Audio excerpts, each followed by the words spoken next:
Welcome to the world of Tata Play. If you want to know how to recharge your account, please follow these steps. To initiate a recharge, go to Tata Play mobile app. Click on Recharge. Validate the subscriber ID and recharge amount. And click Continue. Don't forget to keep your set-top box on before recharge. Click on Proceed.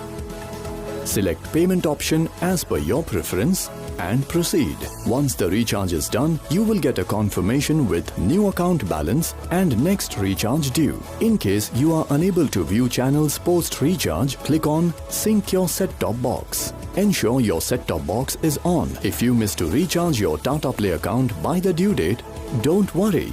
We are there to help you. You can now take an emergency top-up equivalent to your 3 days of subscription by simply giving a missed call on 080-6199-9999 from your registered mobile number. Emergency top-up can be availed or taken within 2 days after the due date. Amount credited as emergency top-up will be auto-debited after 3 days from your Tata Play account.